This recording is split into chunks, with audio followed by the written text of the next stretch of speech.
साथियों नमस्कार, मैं हरिश्चंद्र बर्णवाल।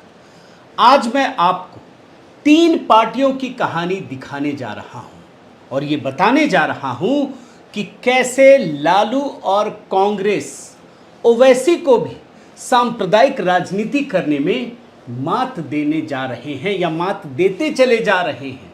अगर आपने ये कहानी नहीं देखी तो यकीन मानिए आपको ये पता नहीं चलेगा कि किस प्रकार से ये सनातन संस्कृति को अपमानित करके चुपचाप आगे बढ़ गए और सेक्युलरिज्म के नाम पर इस्लामिक एजेंडे को आगे बढ़ा लिया। अब देखिए ये खेल बड़ा विचित्र है दोस्तों। आप तीनों कहानियों के बारे में जब आप देखेंगे और एक एक करके तीनों तीन ध्रुव में हैं, लेकिन सब एक ही पॉइंट पर जाकर मिल जाते हैं। सबसे पहले मैं आपको लालू की कहानी दिखाने जा रहा हूं। इस समय एक वीडियो बहुत वायरल हो रहा है। मुहर्रम के समय का वीडियो है जिसमें लालू प्रसाद यादव ने, जो आरजेडी के अध्यक्ष भी हैं, पूर्व मुख्यमंत्री, आरजेडी के सर्वे सर्वा हैं और सरकार उन्हीं की है, उन्हीं के इशारे पर चलती है, उन्होंने मुहर्रम के दिन ताजिया जुलूस को अपने घर में बुलाया। अब आपको मैं ये वीडियो दिखाता हूं दोस्तों, जो वायरल हो रहा है। अलग अलग चीज़ें कही जा रही हैं, लेकिन इस वीडियो में कुछ गलत नहीं है। मतलब अच्छा वीडियो। देखिए, हर धर्म का सम्मान होना चाहिए, हर धर्म के प्रति अपने भाव को प्रकट करने का किसी को भी अधिकार है, और नेता है तो वो कर सकता है, उसमें कौन सी बड़ी बात है। और अपनी भक्ति से भी किया जा सकता है। आप देखिए, लालू यादव बैठे हुए हैं सामने और राबड़ी देवी कौन है? लालू यादव की पत्नी है। सिर्फ इतना परिचय नहीं है, आरजेडी की ये भी कद्दावर नेता और मुख्यमंत्री रह चुकी है। आरजेडी ने दो ही मुख्यमंत्री दिए, लालू यादव और राबड़ी देवी। और बिहार की मुख्यमंत्री वो ताजिया को किस प्रकार से भक्ति भाव से पूजा कर रही हैं, आप देख लीजिए। तो मेरी नज़र में ये गलत नहीं है, लेकिन इसके साथ जो कहानी जुड़ी हुई है ना, वो इनकी मंशा पर सवाल खड़ा करता है। और जानते हैं, जब ये राबड़ी देवी पूजा कर रही थी ना, तो ये तस्वीर भी आई कि इनका बेटा जो तेज प्रताप यादव है, जो मंत्री भी हैं, कैबिनेट मंत्री हैं बिहार की सरकार में, दोनों बेटे हैं, एक तो उप मुख्यमंत्री, ये भी केंद्रीय मंत्री हैं, ये मुहर्रम में लाठी भांजते हुए दिखे। तो ये भी ठीक है, इसमें कौन सी गलत बात है? ये अच्छा है, आप अपना भक्ति भाव प्रदर्शित करते रहिए। लेकिन एक बात हुआ कि ये जो लोग पहुंचे ना, आप ये न्यूज़ देखिए, लाठी डंडा और तलवार लेकर राबड़ी आवास पहुंचे लोग प्रतिबंधित क्षेत्र में ताजिया जुलूस पर उठने लगे सवाल। लेकिन सवाल उठ करके भी क्या होगा? जब सैया भय कोतवाल तो डर काहे का। प्रतिबंधित क्षेत्र में बिल्कुल हथियारों के साथ पहुंच गए और यहां सब कुछ होने लगा। लेकिन सेक्युलरिज्म की आड़ में तो ये सब कुछ जायज़ है। लेकिन अब आप खबर पे आइए। खबर ये है दोस्तों कि भारतीय जनता पार्टी ने इस एपिसोड को लेकर, इस घटना को लेकर तंज कसा है। और जो बयान आए, अब उनको मैं सुना नहीं रहा, इसमें यही है कि आप कीजिए, आप भक्ति भाव कीजिए, आपको जिसकी पूजा करना है कीजिए, लेकिन सनातन धर्म को अपमानित तो मत कीजिए। जो आप रामचरितमानस भगवान राम को लेकर या अन्य धार्मिक ग्रंथों को लेकर करते हैं, ये सवाल उठाया है। और इस पर तो लालू यादव और राबड़ी यादव की कोई प्रतिक्रिया नहीं आई। यही तो सबसे बड़े नेता हैं और ये पूरा परिवार ही सबसे बड़ा है, और इसीलिए उन घटनाओं को याद दिलाना ज़रूरी है। अब मैं आपको दिखाता हूँ, लालू यादव की पार्टी के सबसे बड़े नेता, परिवार को छोड़ दें तो चंद्रशेखर है। इन्हें बिहार का शिक्षा मंत्री बनाया गया। इतनी बड़ी ताकत है, इनकी हैसियत है। ये जनाब इस्लाम को मोहब्बत और ईमान का पैगाम देने वाला मानते हैं। कोई बात नहीं, मानिए, लेकिन इन्होंने रामचरितमानस को नफरत फैलाने वाला ग्रंथ बता दिया। और ये सब लालू यादव के वरदहस्त में हो रहा है। आप देखिए ना, रामचरितमानस नफरत फैलाने वाला ग्रंथ, बिहार के मंत्री अपनी बात पर अड़े और कहा ही नहीं, बार बार कहते रहे, कोई माफ़ी नहीं मांगी, ना उन्हें मंत्रिमंडल से हटाया गया। इनका बयान भी आपको सुना देता हूं ताकि आपको सारी चीज़ें याद रहें, पता रहे। सुन लीजिए। मनुस्मृति में एक बड़े तबका के खिलाफ 85% लोगों के खिलाफ अनेकों गालियां दी गई है। एक युग में मनुस्मृति, दूसरे युग में रामचरितमानस, ये दुनिया को नफरत, हमारे देश को, समाज को नफरत में बांटती है। और जानते हैं दोस्तों, लालू यादव के इस मंत्री ने जो चिंगारी चलाई, उसकी आग यूपी में अखिलेश यादव की पार्टी तक पहुंची, उत्तर प्रदेश तक पहुंचा। ये बात आप समझ लीजिए। उत्तर प्रदेश में अखिलेश यादव ने यही काम अपने एक नेता को दे रखा है, स्वामी प्रसाद मौर्य। उन्होंने भी रामचरितमानस को बकवास बताया। आप देख लीजिए, श्री राम का चरित्र बकवास है, रामचरितमानस बकवास है, इस पुस्तक पर पाबंदी लगनी चाहिए। इतना ही नहीं, मैं आपको फिर से आरजेडी में लेकर आता हूँ, लालू यादव की पार्टी में लेकर आता हूँ। ये किस प्रकार से भारत की संस्कृति, सनातन धर्म के बारे में उल्टे सीधे बयान देते हैं, वो मैं आपको दिखाता हूँ। लालू की पार्टी के विधायक रीतलाल यादव ने एक और विवादास्पद बात कही। जानते हैं क्या कहा? मस्जिद में लिखी गई थी रामचरितमानस। बताइए, 500-600 साल पुरानी घटना को अभी ये उखाड़ उखाड़ के, मैंने जैसे बोलते हैं ना, गड़े मुर्दे उखाड़ना, वैसे उखाड़ उखाड़ करके इस तरह का विवाद पैदा कर रहे हैं। ये वो व्यक्ति हैं। अभी आपको मैंने दिखाया, राबड़ी यादव बड़े भक्ति भाव से पूजा करती है, और यहाँ पर सिर्फ विवाद, सिर्फ अपमानित करने का काम। आपको बयान सुनाता हूँ, ये रीतलाल यादव ने क्या कहा है, सुन लीजिए। तो रामचरितमानस जो लिखा गया था, आपको याद होगा, एक मस्जिद में लिखा गया था। अब जब रीतलाल यादव ने ये कहा दोस्तों, तो इनके जो बाकी लोग हैं ना, उनमें एकदम होड़ लग जाती है हिंदू धर्म को बदनाम करने के लिए, अपमानित करने के लिए। और इनका जो सबसे खास मंत्री है चंद्रशेखर, उन्होंने तुरंत वो नींद से जाग उठे और विवाद फैलाने में लग गए।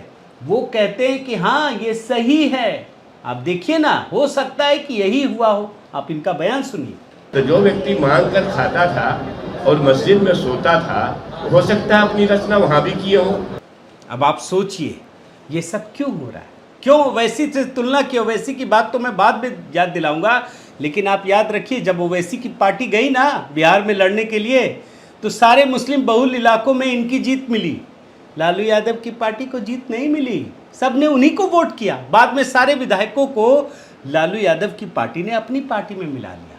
तो वही डर है, अब उनको कंसोलिडेट करने के लिए सेक्युलरिज्म के नाम पर ये सारे कारनामे कर रहे हैं।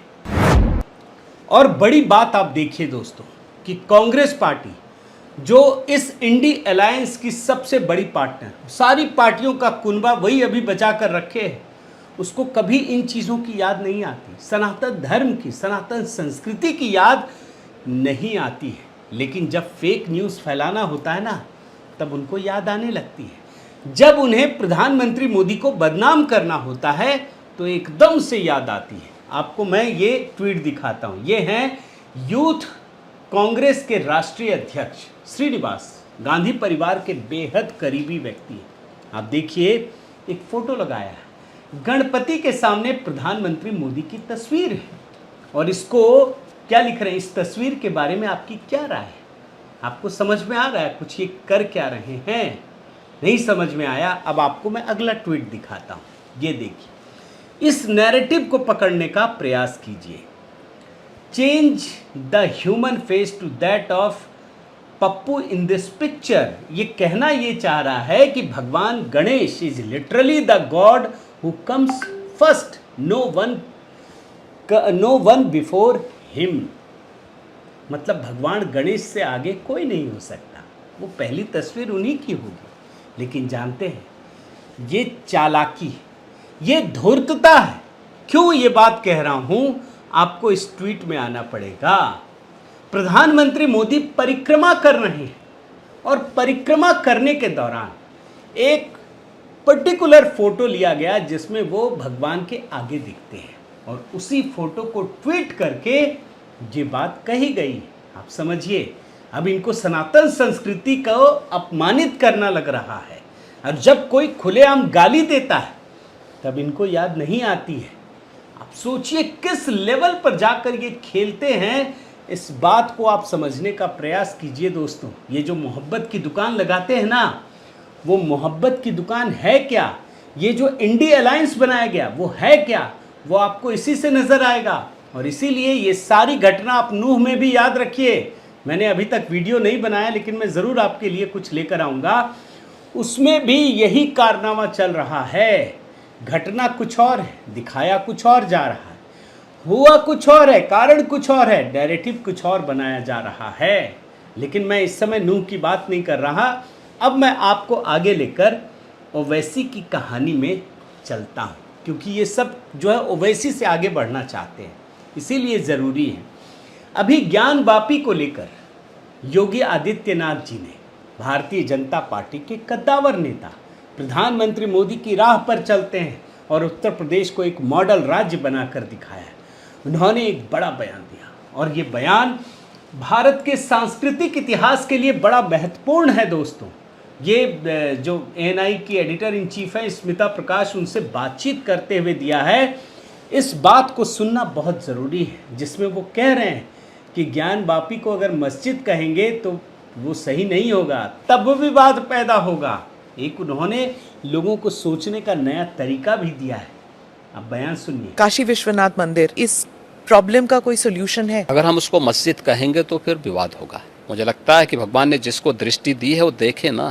त्रिशूल मस्जिद के अंदर क्या कर रहा है? हमने तो नहीं रखे ना। ज्योतिर्लिंग हैं, देव प्रतिमाएं हैं, पूरी दीवारें चिल्ला चिल्ला के क्या कह रही हैं। और मुझे लगता है कि ये प्रस्ताव मुस्लिम समाज की तरफ से आना चाहिए कि साहब ऐतिहासिक गलती हुई है और उस गलती के लिए हम चाहते हैं समाधान हो। और जानते हैं दोस्तों, जैसे ही योगी आदित्यनाथ ने ये बात कही, कहीं कुछ नहीं कहा, वो तो वही बात कह रहे हैं जो निकली है चीज़ें अदालत से, अदालत की जांच में निकली है। लेकिन ओवैसी साहब भड़क गए, एकदम कानून के जानकार बन गए। जानते क्या कह रहे हैं कि योगी आदित्यनाथ जी ने अदालत का अनादर किया है, ये तो अभी सुनवाई ही चल रही है और सुनवाई के दौरान ही आपने बात कही। जबकि इन्होंने वही बात की जो अदालत की सुनवाई के दौरान सामने आई है। अब ये कैसे घेरते हैं ओवैसी साहब योगी को, आप जरा सुनिए। मुख्यमंत्री इस बात को जानते हैं कि इलाहाबाद हाई कोर्ट में एएसआई सर्वे के बारे में मुस्लिम पक्ष ने उसकी मुखालिफत की है। वो आजकल में हाई कोर्ट जजमेंट देने वाली है और उसको देखते हुए उन्होंने इस तरह का एक बयान दिया, कंट्रोवर्शियल बयान दिया। ये जुडिशियल ओवररीच है। लेकिन जानते हैं ओवैसी साहब फंस गए। क्यों फंस गए? कि ये तो सुनवाई ही चल रही है, हाई कोर्ट में सुनवाई चल रही है, उससे अलग कुछ नहीं कहा मुख्यमंत्री योगी आदित्यनाथ ने। लेकिन मैं आपको ओवैसी का असली ज्ञान दिखाता हूं। जब राम मंदिर पर सुप्रीम कोर्ट में फैसला आ गया तो ये ओवैसी कोर्ट की मर्यादा का ख्याल नहीं रखते, सीधे सवाल खड़ा कर देते हैं। डिस्क्रिमिनेशन हुआ है, सुप्रीम कोर्ट सुप्रीम जरूर है, इनफैलिबल नहीं है। बयान सुनिए। मुसलमानों से डिस्क्रिमिनेशन हुआ है, इसको कोई डिनाई नहीं कर सकता। ये सुप्रीम कोर्ट सुप्रीम जरूर है मगर इनफैलिबल नहीं है। देख रहे हैं ना। इतना ही नहीं, ओवैसी ने जब योगी आदित्यनाथ को घेरना शुरू किया और विवाद पैदा करना चाहा तो ये भी कहा कि 1991 का एक्ट है जिसमें आप कुछ नहीं बदलाव कर सकते। ये ताज़ा तरीन आपको बयान सुना रहा हूं, क्योंकि इनका पैटर्न अगर आप नहीं समझेंगे तब आप बाकी लेफ्ट लिबरल इकोसिस्टम का भी पैटर्न नहीं समझेंगे। ओवैसी भले ही लगता है कि लोग बोलते हैं जूनियर बीजेपी, लेकिन देखिए केजरीवाल के मामले में ये समर्थन कर रहे हैं उसका, आप ये समझ लीजिए। तो आपको अब मैं दिखाता हूं कि कैसे ये 1991 के प्लेसेस ऑफ वर्शिप एक्ट की दुहाई देते हैं, जिसे संसद ने कानून बनाया। बयान सुनिए। प्लेसेस ऑफ वर्शिप एक्ट 1991 है, जो 15 अगस्त 1947 को जिस समुदाय की मस्जिद थी, मंदिर थी, बौद्ध समाज की थी, ईसाई सिखों की, वो रहेगी। जब कानून हमने बना दिया पार्लियामेंट में, वो कानून को फॉलो करना पड़ेगा आपको। देख रहे हैं ना कैसे संसद के बनाए कानून की याद आती है। लेकिन जब इसी संसद के बनाए गए कानून सीएए की बात आती है ना, तो इनका हाजमा खराब हो जाता है। ये सेलेक्टिव रणनीति है, पिक एंड चूज वाली रणनीति है। अपने काम का हो तो बस उसी का ज्ञान देने लगो, जब दूसरे की बात आए तो कोसने लगो। इनको धर्म और संस्कृति, धर्म संस्कृति छोड़िए, संसद और सुप्रीम कोर्ट से भी लेना देना नहीं है। अब उसी संसद द्वारा बनाए कानून पे क्या कहते हैं? कागज नहीं दिखाऊंगा, कागज अगर दिखाने की बात होगी तो हम सीना दिखाएंगे मार गोली। कि सीएए कानून को भी वापस लिया जाए। तो कुल मिलाकर दोस्तों, मैंने 3 राजनीतिक दलों की कहानियां सुनाई, एक कांग्रेस, एक आरजेडी और तीसरा ओवैसी। लेकिन यकीन मानिए, ये तीनों एक ही थैली के चट्टे बट्टे हैं, कोई फर्क नहीं है। ये सेक्युलरिज्म की आड़ में सनातन संस्कृति को अपमानित करते हैं, उन्हें हीनता का भाव भरने का प्रयास करते हैं। लेकिन अगर आप तुलना करें ना, तो मैं ओवैसी से ज़्यादा कांग्रेस की रणनीति और आरजेडी पार्टी की जो रणनीति है ना, उसको ज़्यादा खतरनाक मानता हूँ। क्योंकि ये तो जैसे कहते हैं ना कि पर्दे की ओर में ये सारा काम कर रहे हैं, और ऐसा काम कर रहे हैं जिसके बारे में लोग सामान्य रूप से समझ नहीं पाएंगे कि इन्होंने किया क्या, लेकिन ये खतरनाक एजेंडे को आगे बढ़ा रहे हैं। बहुत बहुत धन्यवाद। आपसे निवेदन है साथियों कि आप मेरे इस चैनल को ज़रूर सब्सक्राइब कीजिए, लाइक कीजिए, शेयर कीजिए, कमेंट कीजिए और इस बेल आइकन को प्रेस करना मत भूलिएगा। नमस्कार।